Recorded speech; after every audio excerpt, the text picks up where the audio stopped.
Welcome back to my kitchen. I'm Kayla, and today I'm going to show you how to can up some kidney beans, which you could use for any other kind of bean really. Can up some kidney beans in some pint-sized jars. So let's get started. What we're going to need today is obviously some kidney beans. I've already washed these, sifted through them, made sure there wasn't any rocks or anything else in there, not any bad beans. I'm going to need some pint-sized jars, my funnel, a half-cup measuring scoop, some lids, and some rings.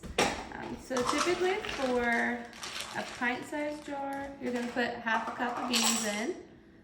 And I know what you're thinking, Kayla, that's not a lot of beans. We're going to need more beans to feed our family. But these are dried beans, so they're going to soak up a lot of water during the process and fill up that jar. I'll show you in just a second what they're going to look like or turn out like with the last batch that I did. So this was a 1 pound little bag of kidney beans, and it makes right at just under 6 pints. And typically you're gonna buy at the grocery store like a 15-ounce can of beans to use. Usually those are anywhere from like, I don't know, 95 cents to $1.25.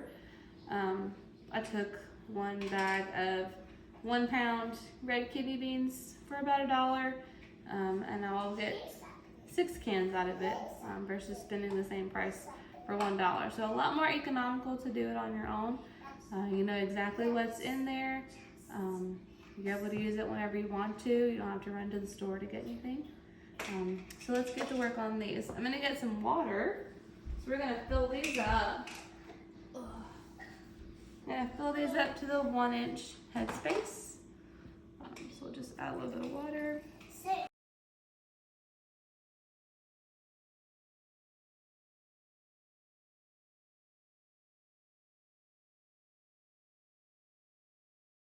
And we'll get our debubbler.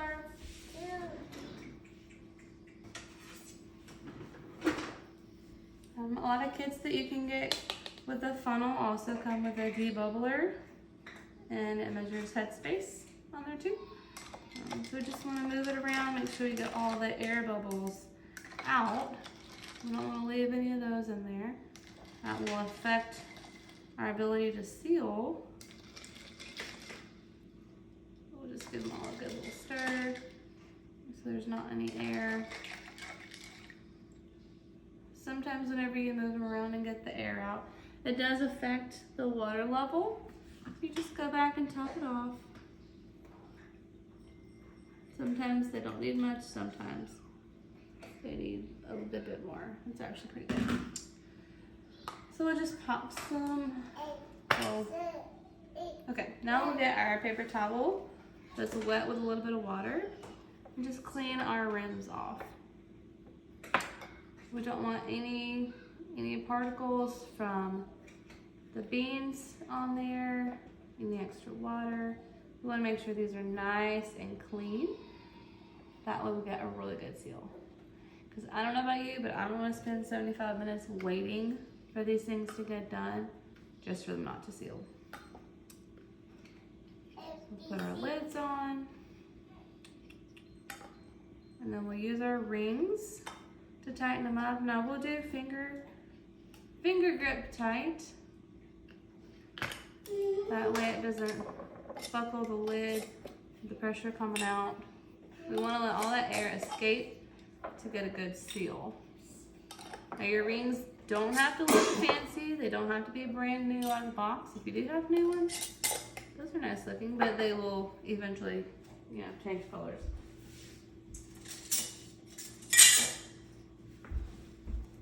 Now some will start to look a little bit tarnished, but that's just from the water. As long as they still function, keep using it. Once they get dented and break, or well, not even break, I've never seen one break, but sometimes they get kind of dented up, so you don't want to use it whenever they get dented, but otherwise, as long as they'll screw on, they'll work. So let's pop these into the canner. I'm gonna take the lid off. So we're gonna into a cold canner because we have room temp beans and cold water going on the beans. We want to make sure we put it in a cold canner. We don't want to shock the jars and cause any breakage because then all that hard work is ruined. And nobody likes to do that. Nobody wants to ruin all the hard work.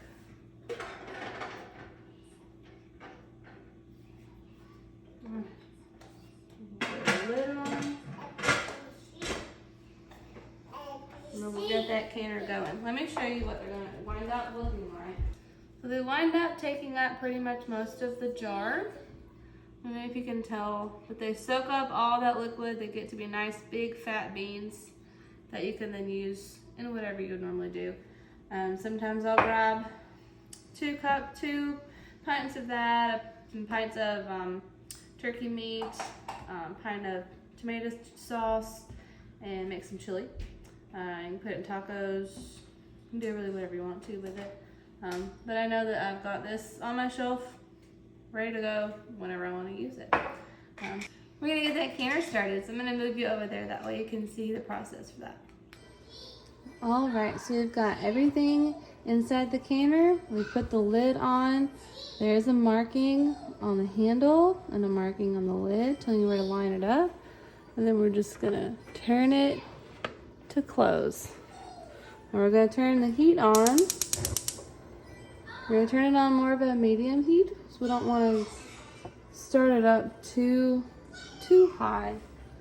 Just want to slowly bring that up to temperature. We don't want to try to force it to get too hot too quickly.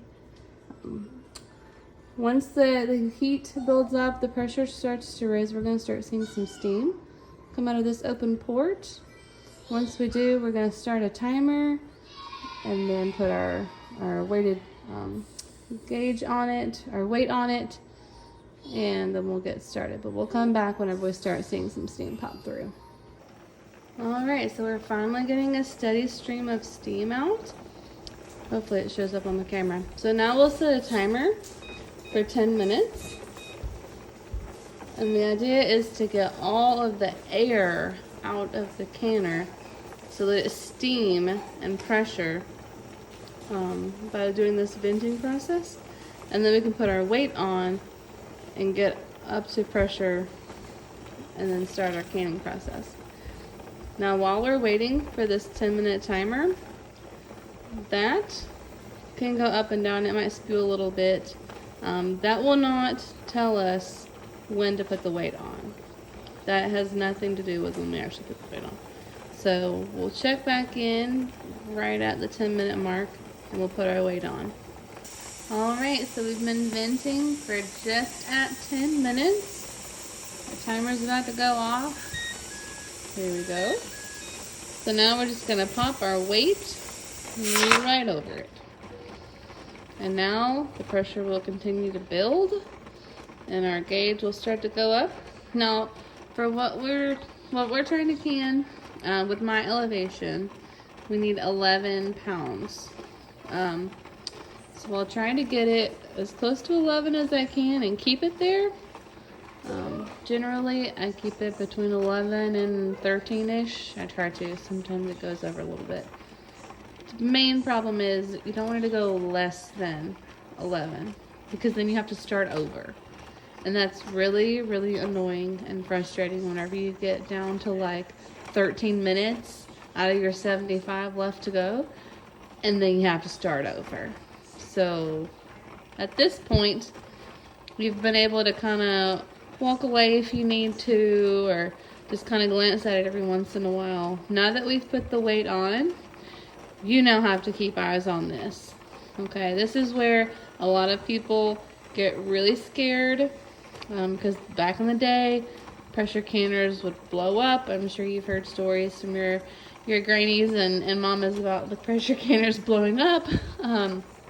Luckily for us, there's a fail-safe little black button in the back there that if it gets over 20 pounds, then that will shoot up and release the pressure, preventing it from blowing up. But so now we're just going to wait as the pressure builds, and watch our little gauge there. Once we get to 11, I'm gonna play around with the heat on here.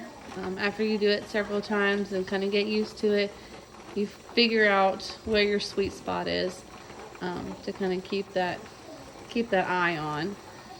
So we'll check back in a little bit with it. All right, so we're at 11 pounds of pressure. I started my timer. Just gonna start working with my control to make sure that I keep the heat up, but not too high up. And we'll just sit here and wait.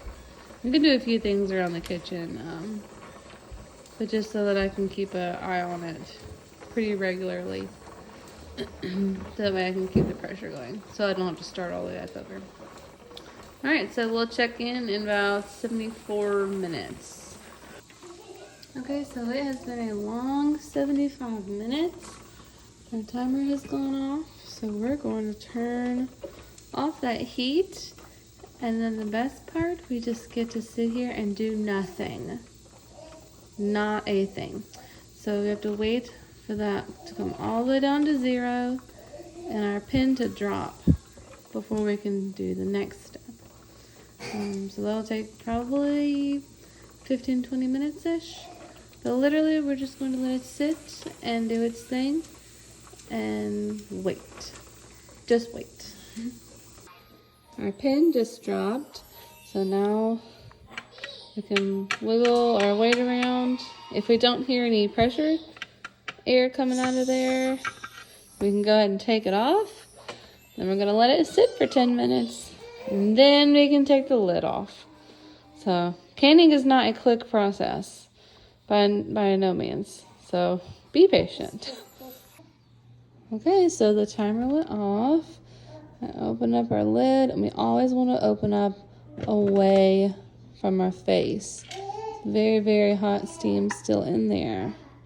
We do not want to get that kind of a facial today. Put that down. All right, let's look. A little bit of siphoning. You can tell that that water's a little bit murky, so some inside's got on the outside, but let's take a little peek. All right, let's take a peek. But this is very, very nice. Oh yeah, that filled up a lot. That first one must have been that one that barely had enough. Yeah, see, they're taking out the jar. So I'm gonna get the rest of those out, and we'll see what they look like on the dish towel. Those turned out so good. You can see how much they swelled, soaked up all that liquid.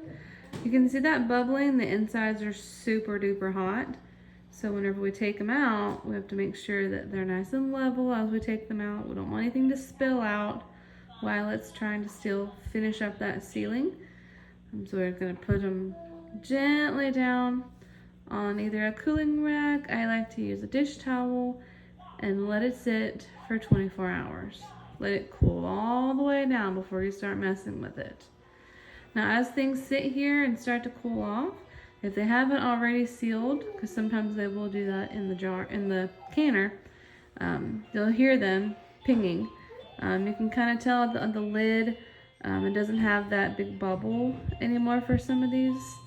It's more divvied in, so they've already sealed. Sometimes that seal can go back and forth until it finally rests and stops and seals.